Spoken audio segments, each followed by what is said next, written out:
soit pour nous non plus une peine, mais une fête. Je dirais, comme on dit sur la place publique, vous mettez là. Avec la mention la plus grande distinction, je suis la première femme. C'est sur ce mot de Poumela que je bâtis cet ouvrage.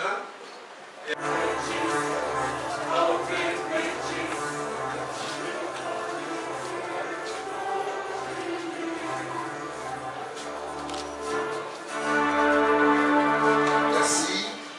Je vous prie de vous asseoir. J'ai l'honneur de vous souhaiter la bienvenue dans ce cadre mythique du préau professeur Malem Metamandia, lui-même si présent, si omniprésent d'ailleurs en ces lieux et en ce jour, à l'occasion du vernissage de l'ouvrage Thèse et plus, publié par l'IFACI sous les auspices de son centre de recherche, le SECOM. Le programme de cette journée est très alléchant et sera ponctué de séquences de prises de parole, de témoignages, d'intermèdes musicaux pour aboutir au vernissage de l'ouvrage proprement dit. Je n'en dirai pas plus pour l'instant, mon rôle étant seulement celui d'être un annonceur comme Jean-Baptiste.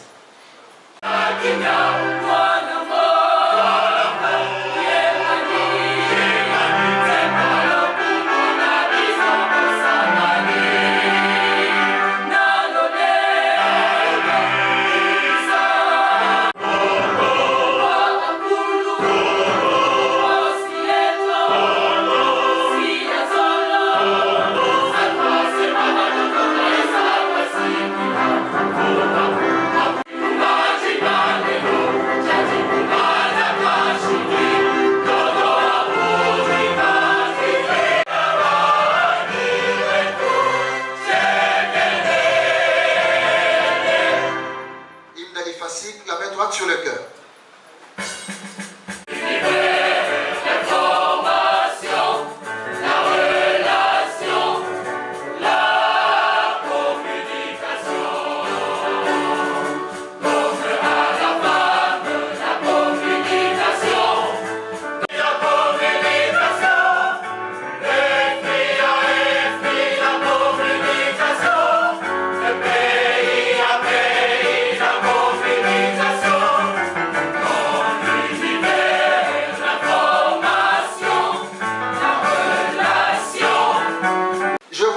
Inviter le directeur du Centre d'études en communication à bien vouloir prendre la parole.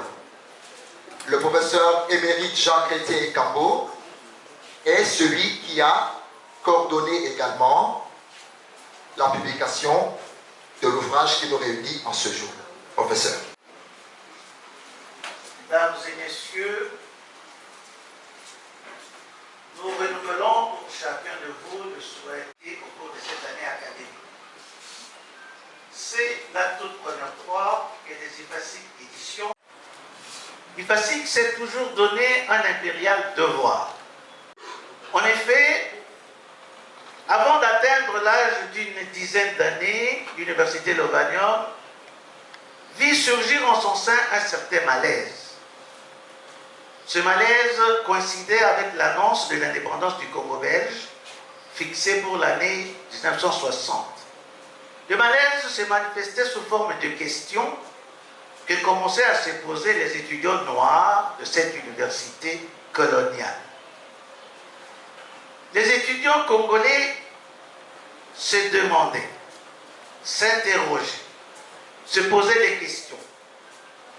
Ils voulaient savoir notamment si les cours qui leur étaient dispensés à Lovanium devaient être le reflet parfait et identique des enseignements donnés à leurs condisciples flamands ou wallons de l'université de Louvain en Belgique.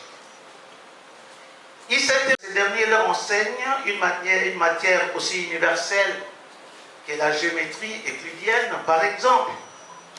Mais que pouvaient être les compétences exactes d'un professeur belge qui devait dispenser le cours de droit coutumier des tribus du Congo. Les étudiants congolais se demandaient aussi si, étant naturellement nés dans l'ambiance de leur langue locale, Congo, Chiluba, Lingala ou Swahili, ils se demandaient pourquoi ce n'était pas eux, les locuteurs autochtones, qui devaient établir le classement des langues bantoues, mieux que l'avait fait auparavant l'anglais Malcolm Guthrie. Mesdames, Messieurs, il se posait là, déjà en ce moment, toute la problématique de la fonction sociale des cours enseignés à l'université. D'abord, les enseignements de l'université d'Ovanium ne pouvaient être qu'un répertoire des problèmes du Congo et du monde, mais alors, tels qu'aperçus et perçus par les colonisateurs. Ensuite, à ces problèmes ne pouvaient être proposées que des solutions préconisées par les promoteurs coloniaux de l'université, à savoir la métropole belge. Enfin, l'université dont la colonie ne pouvait être en vérité que le reflet de la vision par les colonisateurs. La réponse passe partout. L'on dit d'un cours d'université, il est un triple objet. Il est d'abord une vision et une lumière. Le cours d'université est ensuite une vision et une lumière sur un problème et un obstacle. Enfin, le cours d'université est un achèvement de l'obstacle et la solution au problème. La formation est un instrument de socialisation, d'où il revient à l'université le devoir de créer des cours en tant que norme de vie et standard d'existence sociale et collective. Mesdames, Messieurs, revenons tout de même à nous, revenons à l'IFACI. Car c'est à notre alma mater que le destin de l'histoire congolaise a bien voulu conférer le rôle de socialisation et de standardisation en matière de communication. En effet, à sa réplique d'une structure française, notamment de cette masse qui avait été créée en 1961 par Roland Barthes à l'école pratique des hautes études sociales de Bâle. Dans tous les cas, les résultats de l'expérience de l'ISTI furent bons. Ils furent très bons. Les journaux écrits, parlés ou télévisés zaïrois furent parmi, sinon les meilleurs dans l'espace francophone d'Afrique. Mais les problèmes à résoudre, les obstacles à franchir, étaient-ils français ou zaïrois, français ou congolais? Le lecteur à servir, l'auditeur à assouvir, ou les téléspectateurs à rassasier, étaient-ils français ou zaïrois, français ou congolais? Il y avait là il y avait là un grand problème à affronter et à résoudre. Mesdames, Messieurs, l'ISTI eut l'heureuse chance d'être créé en même temps que l'UNASA. Il en adopta donc les ambitions nationalistes. D'où la direction de l'ISTI pensa-t-elle suffisamment tôt à poser les bases d'une recherche, celle qui perçoit correctement les problèmes de la société d'incubation. Sur ces obstacles, une observation appropriée, des solutions adéquates et légitimes. Aujourd'hui, l'IFACIC a formé 20 docteurs en cycle en 20 ans. Mais après avoir réussi ce pari, l'IFACIC se doit de répondre à une question. La seule destinée d'une thèse. Il ce manque à connaître cette grave ignorance. Et l'IFACIC s'est décidé de créer une collection thèse au public, à la collectivité, à la société, ce que sont les inventions doctorales de chercheurs congolais en matière de communication. Car ce sont les résultats de cette création qui a toujours déclamé ceci. qu'un paradigme n'est qu'une trajectoire passagère.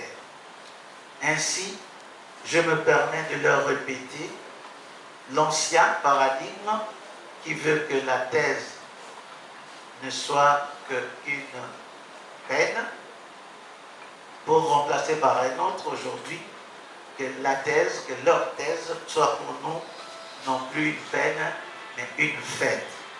Je vous remercie.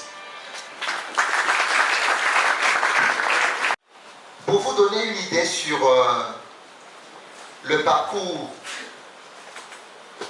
de la recherche dans notre alma mater, je vous propose de regarder pendant quelques minutes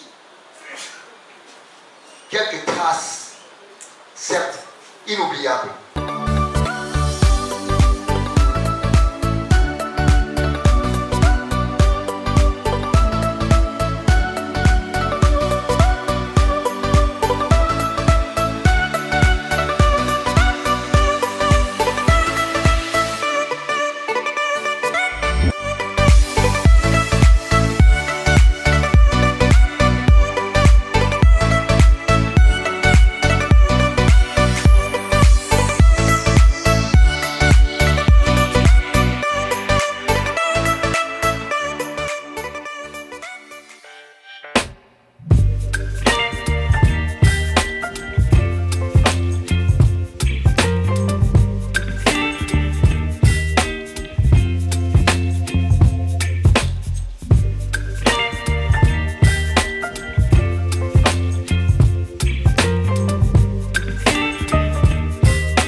Don't leave me here high and dry. Oh.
Excellence Madame la vice-ministre,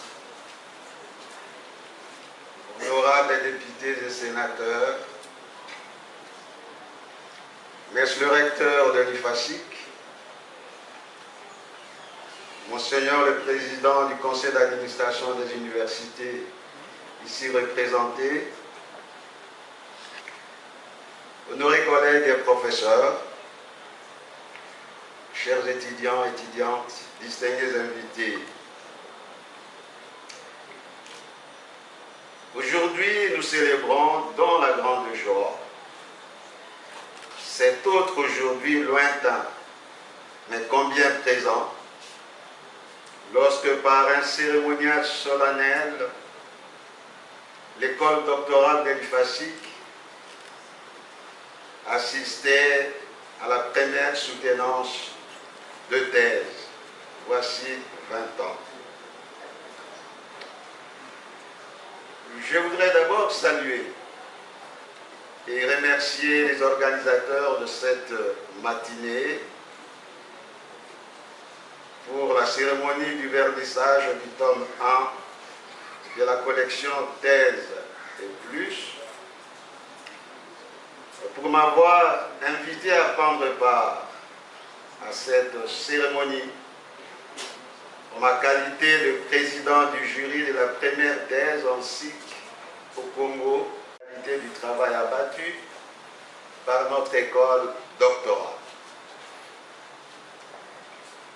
La création de l'école doctorale à l'IFASIC venait à point nommé et illustrait avec bonheur la démarche à suivre et l'élan à adopter pour arrimer l'IFASIC aux standards internationaux tout en les rendant compétitifs et efficient. Comme nous le savons tous, depuis plusieurs années, le secteur de l'enseignement supérieur et universitaire de la RDC est miné par une crise multiforme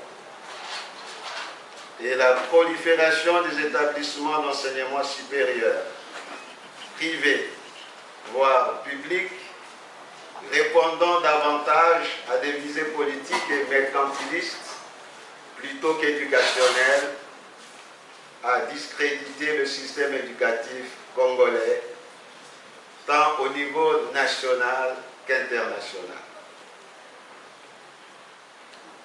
Mais malgré cet environnement malsain, la création de l'école doctorale à l'IFASIC a montré que l'IFASIC voulait se démarquer de ces virus de la médiocrité pour s'attacher à l'idéal de l'excellence par la formation au plus haut niveau scientifique de notre élite. Pour cela, il fallait sans complaisance s'assurer de la qualité des animateurs, de ce qu'ils étaient et de ce qu'ils pouvaient produire. En s'inscrivant résolument dans le sillage de la réforme de Bologne, l'école doctorale a recherché l'assurance qualité. Mais qui dit école, dit l'existence à la fois des maîtres et des disciples. Les pères fondateurs de notre école doctorale, qui a produit la première thèse dont je fus le président du jury.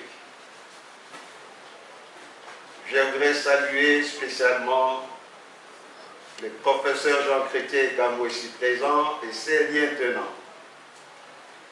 Ils ont compris que seule une école doctorale idoine pouvait faire acquérir, en même temps que des connaissances théoriques solides, des compétences techniques, un savoir-faire, un esprit d'initiative et d'invention dans le domaine de l'information et de la communication.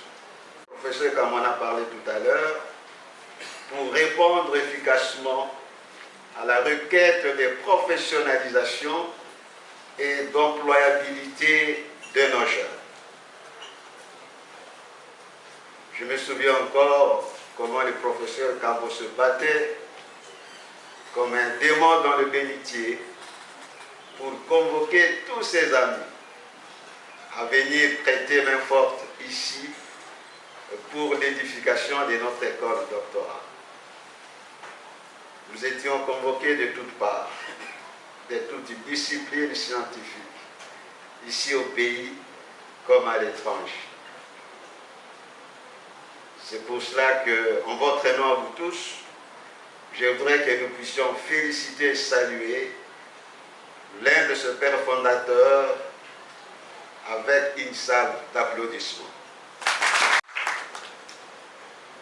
Comme je disais tout à l'heure, qui dit école, dit maître, mais dit aussi disciple. Fruit succulent d'un travail méticuleux, laborieux de notre école doctorale. Je vais citer le professeur Rigobert Mouquet de la thèse. Nous savons tous les peines et les restes. Le professeur Moukeni, comme pionnier, a été un modèle de formation accompli par notre école doctorale. Un phénomène réciproque. J'avais voulu la montée ici à l'IFACI. Je vous assure que c'était une journée spéciale. Les docteurs maison, et tout à l'heure, Excellences, distingués invités, ici, aujourd'hui collègues, et par-dessus tout, tous les deux recteurs, l'un ancien et l'autre actuel, à travers ces deux figures, disais-je, je voudrais situer l'avenir et la fécondité de notre école doctorale dans la conjonction entre héritage et créativité. En effet, l'intérêt, et d'autre part, de concevoir des stratégies appropriées pour corriger les actes manqués, rectifier les mises en œuvre autrement plus efficaces de ces réformes. Élément constitutif. Quand on parle d'héritage, il y a une transmission.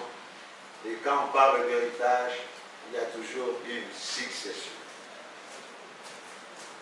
L'héritage possède un contenu des recteurs actuels de notre établissement et donc les premiers responsables de notre école doctorale. Que celle-ci puisse permettre à chaque doctorant de réveiller le meilleur potentiel qui est en lui-même en fonction de ses talents, de ses souhaits, de ses rêves. Ceci exige qu'on se remette constamment en question, qu'on reste sur la brèche pour ne pas sombrer dans la torpeur paresseuse de ceux qui se contentent du minimum acceptable. Que les docteurs qui continueront à sortir de notre école soient de véritables instruments de service pour la communauté nationale. Qu'à la suite du grand Cicéron, nos docteurs sachent toujours combiner dans leurs activités savantes Publication depuis janvier 2007 où j'ai défendu une thèse de doctorat avec la mention la plus grande distinction. Je suis la première femme à défendre une thèse de doctorat en sciences de l'information et de la communication en République démocratique du Congo. Je suis secrétaire générale adjointe du Cercle Sophie Kanza, association des femmes professeurs des universités du Congo. Et nous avons un répertoire des femmes professeurs de notre pays. Je voudrais vous raconter ma petite expérience. Comment devient-on docteur? Comment on devient professeur d'université? Et tout en étant femme au foyer, mère d'une famille nombreuse, fille de YOLO, comment on le devient?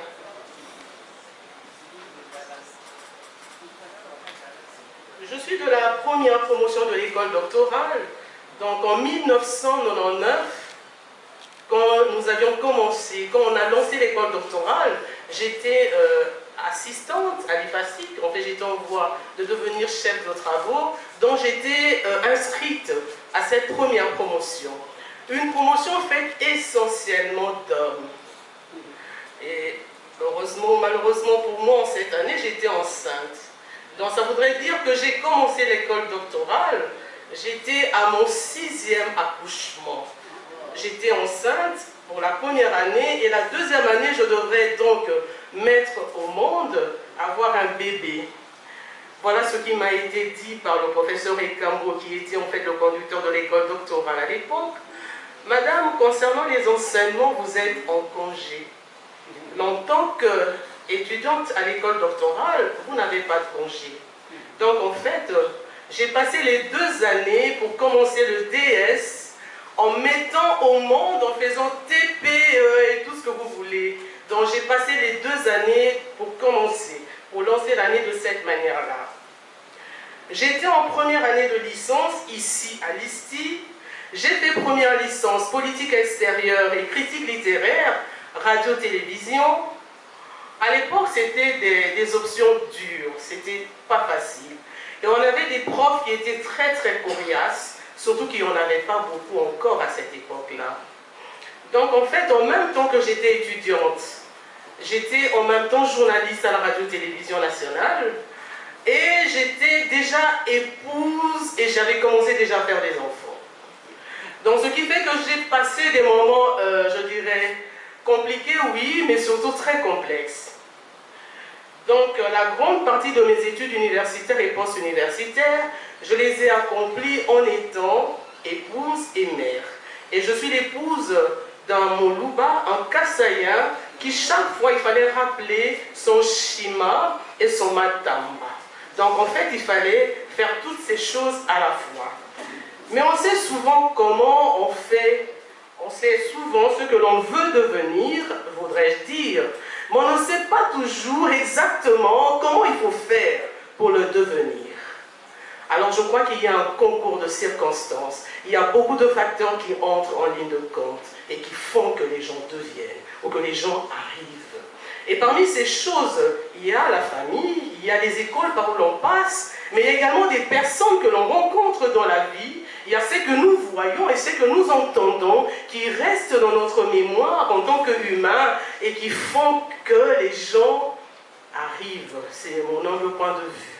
Alors je suis une fille de Yolo, née dans une famille de 8 filles et 2 garçons. J'ai eu un père qui est un ancien séminariste et qui était en fait un père très dur, le genre de père que vous connaissez, et qui pensait et qui nous voulait nous faire croire que les études étaient beaucoup mieux que le mariage et qu'il fallait d'abord s'instruire avant de penser mariage. Alors en tant qu'ancien séminariste, il nous apprenait des phrases en latin qui devraient rester dans notre mémoire. Par exemple, non vitae sed, non scolae sed vitae discimus.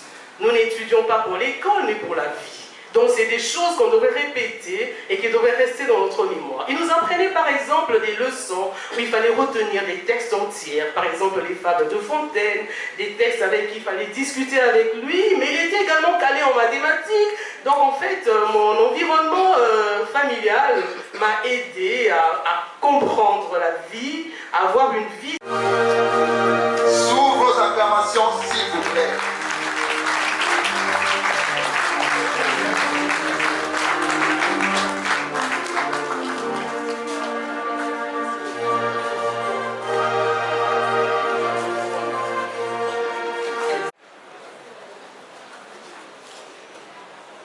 Depuis plusieurs décennies, le débat est récurrent dans plusieurs pays du monde sur l'adéquation entre l'université et la société.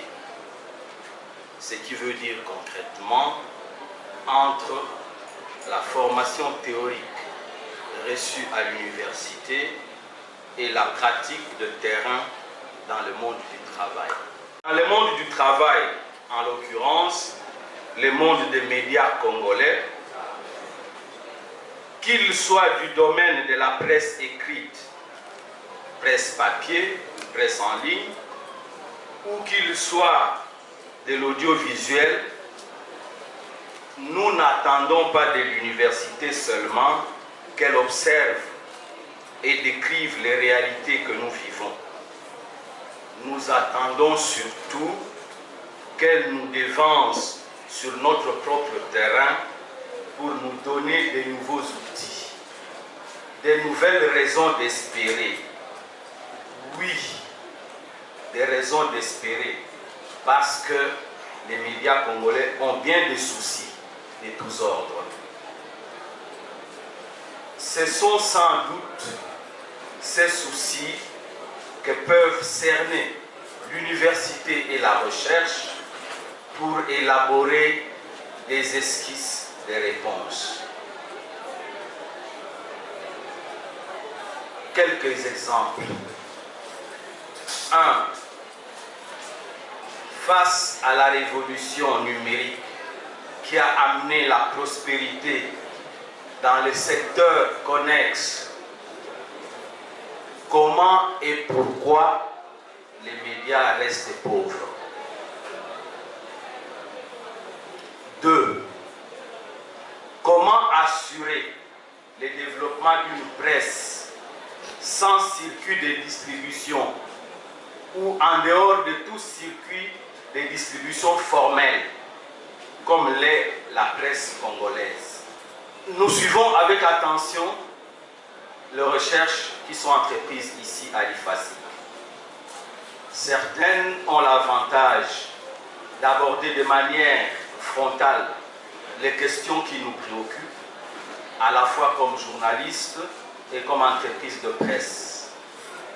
C'est ainsi que nous nous permettons de nous arrêter quelques instants sur une des thèses, la thèse du professeur Mounké Nilapes, sur la pratique du coupage dans la presse congolaise, une analyse du processus de contractualisation et de contextualisation d'une pratique négociée.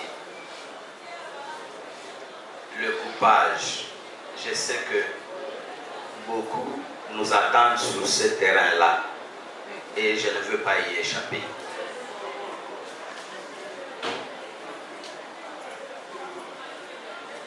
Cette recherche sur le coupage concerne un vrai problème qui se pose à nous comme profession et comme entreprise de presse. Pour nous, la thèse dit beaucoup de choses en des termes savants, surtout accessibles à tous les Banganga-Mayele que vous êtes. Mais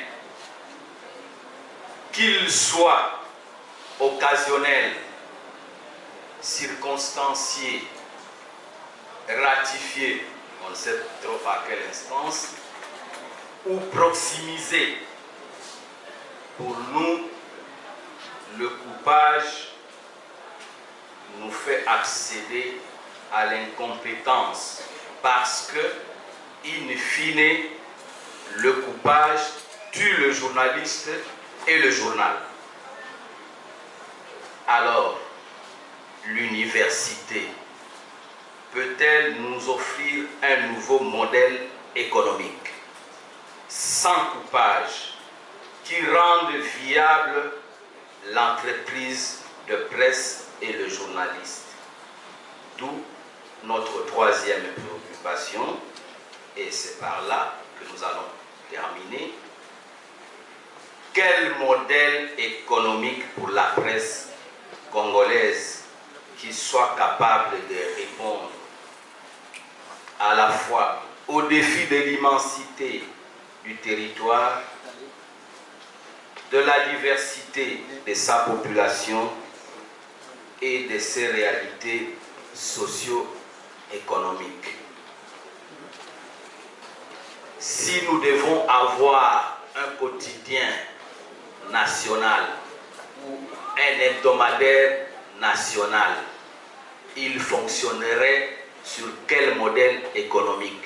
Parce que tous les modèles que nous avons aujourd'hui ont montré leurs limites. Et peut-être que nous, étant sur le terrain, nous n'avons plus Dieu pour voir les obstacles. Alors, pourquoi l'université ne mettrait pas ces lunettes-là que nous, sur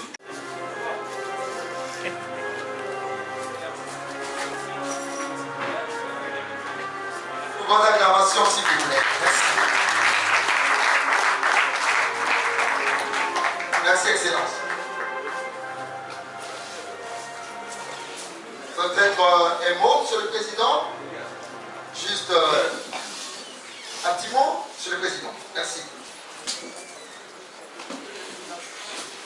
Madame la ministre Basique a pour mission de maintenir la solidarité entre nous et aussi de mettre en place un cadre d'épanouissement pour nous tous.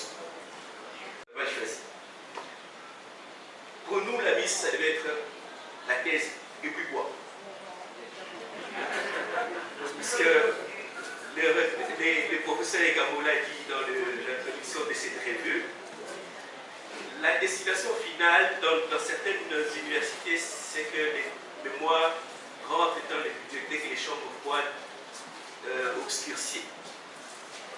Il est très peu de gens qui arrivent à lire le mémoire, et des collègues qui l'avaient bien dit, c'est un langage presque ésotérique. Donc pour nous, au niveau de la mise, le souhait, c'est de faire vraiment un thèse et pourquoi encore. Merci beaucoup. Il n'y aura pas vraiment des discours. Mais aujourd'hui, c'est pour moi un grand honneur de me retrouver à cette cérémonie de vernissage de l'ouvrage thèse et plus en sciences de l'information et de la communication. Je mentionne, malgré le temps de confinement, la recherche n'a pas été arrêtée. Pour moi, c'était une opportunité. Les gens pensaient que les hommes et les femmes s'enfermaient dans le ménage en train de penser à la COVID-19, mais les scientifiques se sont enfermés dans la recherche, et donc aujourd'hui nous en avons de preuves. Voilà, la publication d'aujourd'hui nous prouve que vous vous êtes donné le temps de réfléchir sur l'avenir du Congolais, l'avenir de notre nouveau Congo. La main dans la main, vous avez travaillé d'arrache-pied pour achever en beauté aussi l'année académique. En publiant cet ouvrage, vous avez fait preuve du courage et de l'assiduité, mais aussi vous avez contribué aux recherches. C'est là toujours dans le cadre d'améliorer la connaissance de l'élite congolaise que nous sommes. Je n'hésite pas à croire à cet ouvrage qui passe en revue plusieurs réalités de notre société dans les domaines de l'information et de la communication. Sera bénéfique pour notre jeunesse estudiantine, pour tout chercheur. Et j'appelle aux étudiants de toujours se ressourcer dans les publications. Aujourd'hui, l'IFASIC totalise 20 ans depuis qu'il a créé l'école doctorale. Depuis 1999 jusqu'à 2019, 20 ans déjà. Et moi je me dis, un enfant de 20 ans, c'est un enfant déjà plein d'espoir. Les parents peuvent laisser cet enfant et cet enfant sera capable de s'épanouir. Cet enfant maintenant à 20 ans peut développer, peut créer, peut promouvoir de valeurs. Et donc aujourd'hui à l'enseignement supérieur et universitaire, nous savons que l'EFASIC c'est un enfant adulte et nous pouvons applaudir.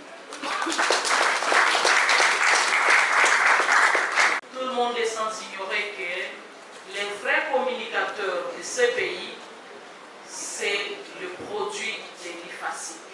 Nous avons vécu tous, nous venons de vivre les témoignages à partir même de la projection. Même Madame Bayeti, la Espérance, qui m'a encore suscité, qui m'a encore un peu réveillée, étant donné que son expérience, c'est presque mon expérience dans la vie politique. Vous imaginez une femme mariée, une jeune femme mariée, embrasser la carrière politique à l'opposition pendant 10 ans. Et au même moment que je faisais l'opposition, et j'accouchais chaque une année, 2 ans. Et donc, tous mes 5 enfants que j'ai, je les ai eus pendant l'opposition. Marier l'opposition, les enfants, le mari, et tout le monde doit être satisfait de sa façon, ça n'a pas été facile. Et cela me pousse à dire aux filles qu'il veut peu. Il faut avoir l'objectif, il faut fabriquer et façonner votre vie future, et si vous le croyez, vous allez y arriver. De la même manière que Madame Espérance a témoigné, je le fais aussi. Parce que je viens de Bukavu, c'est à l'intérieur du pays, n'est-ce pas? Mon papa, c'est un fonctionnaire de l'État. Et chez lui, il a eu la chance d'avoir une fille vice-ministre. Et chez moi, c'est à Kadoutou. Ceux qui connaissent bien Bukavu, Kadoutou, c'est un milieu reculé, ce n'est même pas au centre-ville. Et donc, voilà, il faut avoir un objectif, il faut avoir une détermination. Et toutes les filles, je vous souhaite bonne chance. L'IFASIC joue un grand rôle de promouvoir les médias nationaux. Déjà 20 ans, 20 docteurs sont déjà formés par l'IFASIC. Nous tenons vraiment à vous féliciter. Nous rappelons donc aux étudiants de rester les bons témoignages dans leur communauté, dans la promotion des valeurs, en défendant leur alma mater. Et ainsi nous souhaitons bonne fête et joyeux anniversaire à l'IFASIC. À ne pas oublier aussi de féliciter la chorale la jeunesse, parce que j'étais choriste pendant 20 ans. Merci beaucoup. Sous votre intervention, s'il vous plaît. Et prochainement, quand vous allez chanter Alléluia, à la veille de mon arrivée, je serai avec vous à la répétition, comme ça on chantera ensemble. Félicitations et bonne fête. Merci, Excellence, pour vos mots très gentils. Le protocole approché, s'il vous plaît. Vous allez plutôt donner le professeur Clément Mabila. Une grosse erreur de la part du FASIC de ne pas créer en son sein une école rectorale, une école doctorale. Les thèses qui sont produites à cette école sont tout aussi valables que les thèses que j'ai entendues ailleurs.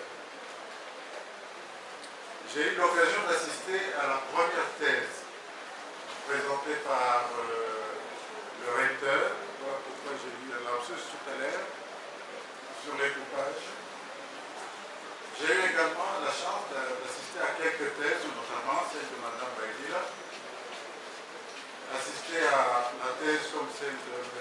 Moukania, qui est là-bas, que je vois dans la salle, et comparant avec les thèses qui se donnent à l'étranger, où dans ma carrière, j'ai été soit membre du jury, soit accompagnant les thésien au pays comme à l'étranger, notamment au Canada, aux États-Unis, en Belgique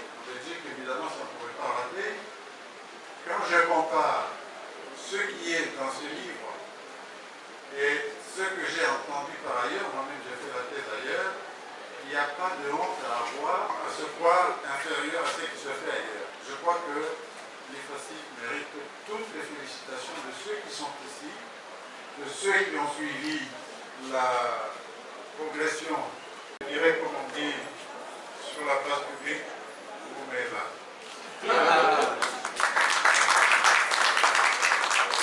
C'est sur ce mot de Oumela que je baptise cet ouvrage, et à travers cet ouvrage, l'école doctorale, à qui je souhaite un bon parcours et surtout de rallier la culture congolaise avec dans la dynamique de la création de nos cultures et de la diffusion de nos cultures, et en même temps répondant à ce qui a été demandé tout à l'heure, que ceux qui sortent d'ici soient des véritables professionnels et que les professeurs qui naissent de cette école soient, comme je l'ai remarqué, avant tout des professeurs de l'IFASIC, et qu'ils n'aillent pas chercher des places ailleurs parce que l'IFASIC a besoin d'eux et que notre pays a besoin d'eux. Oumela. Merci bien. Et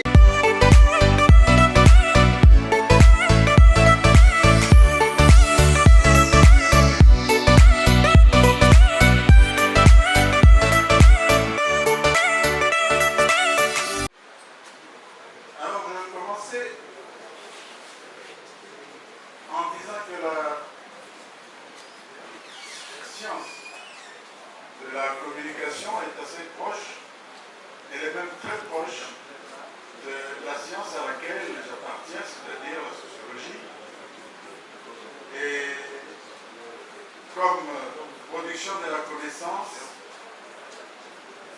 la communication a ainsi des interactions avec la culture de la société, comme on l'a dit tout à l'heure là-bas. Et que dans ce sens-là, ma science à moi et la communication se rencontrent et évoluent ensemble.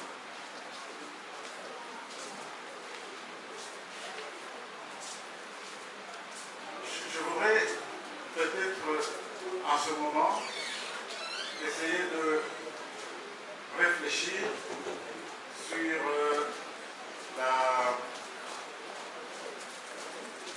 le bénéfice que l'école doctorale apporte à l'IFASIC. Il est évident que la création de cette école à l'IFASIC devait nécessairement se faire parce que ne se faisant pas, l'IFASIC allait se renier comme l'établissement d'enseignement supérieur universitaire. C'est donc par son école doctorale que l'IFASIC a affirmé son caractère universitaire. Les thèses qui sont présentées à l'IFASIC, comme je l'ai dit tout à l'heure, à plusieurs occasions, j'ai eu l'occasion d'assister à des soutenances de thèses à l'extérieur. J'en ai moi-même dirigé une qui s'est défendue à l'extérieur. Et je crois que les thèses qui sont défendues ici à l'IFASIC n'ont pas du tout à rougir par rapport à ce qui se fait ailleurs. Ce sont des thèses de qualité, des thèses qui donnent effectivement la mesure de ce qu'un pays comme le nôtre peut produire. Lorsque l'on regarde la catholique, qui est également un côté ici, où il y a professeur Mzeza, les professeurs Memo, les professeurs Katoubadi. Voilà, grande délégation. Enfants maison, comme vous aider, parents maison.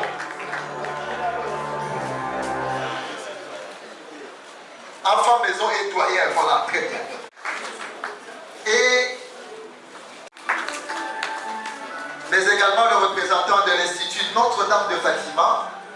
Monsieur Julien Boy, vous êtes là? Ah, voilà. Qui est en train de partir, la génération qui arrive et les formateurs. Bien, merci. Merci, monsieur le directeur du CIE. Tout à l'heure. Mais celui-ci, je le donne au plus offrant. Cet ouvrage broché, brodé, sorti des presses, non pas de Saint-Paul, mais retravaillé par les presses de l'IFACIC. Voyez comment il est tout beau. Au plus offrant, je l'offre tout de suite. Mon marteau est là. Je commence par celui qui a $1000 pour le mois. 1000.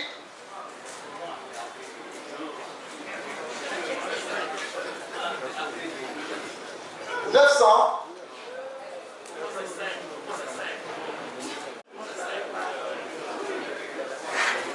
200. À juger. 250.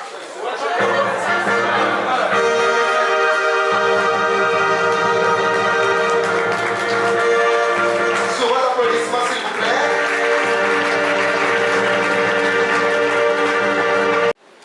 Monsieur le secrétaire, monsieur professeur, secrétaire permanent du Conseil d'administration des universités du Congo, Madame et Messieurs les membres du comité de gestion de l'IFACIC, Mesdames et Messieurs les membres du corps académique et chers collègues, Mesdames et Messieurs les membres du corps scientifique, Mesdames et Messieurs les membres des corps administratifs, techniques et ouvriers, distingués invités, tout protocole observé. Mais je voudrais rappeler que dans ce préau ici, il y a des professeurs qui ont été membres de doctorat et de thèse du diplôme d'études approfondies. Je leur souhaite également la bienvenue ici. Au nom du comité de gestion de l'Institut facultaire des sciences de l'information et de la communication, IFACIC en sigle, je vous souhaite tous la bienvenue dans notre alma mater, symbolisé par ce cadre du préau professeur Malem Metamadiak, dont nous saluons la présence parmi nous. Votre présence nombreuse témoigne de l'attachement que vous portez à notre institution et à la formation que nous y dispensions. La qualité de cette formation est consécutive à la cohérence que nous essayons de maintenir entre nos recherches menées dans le cadre de notre centre de recherche en communication, CECOM, qui publie les cahiers congolais de communication et qui est dirigé de main de maître par le professeur Ekambo Doisseng et Jean Chrétien. Je ne sais pas pourquoi on l'appelle Jean Chrétien. Il est loin d'être un chrétien, mais applaudissez-le. Le CECOM et le cursus doctoral que nous essayons le plus possible de mettre en diapason des questions pratiques d'information et de la communication.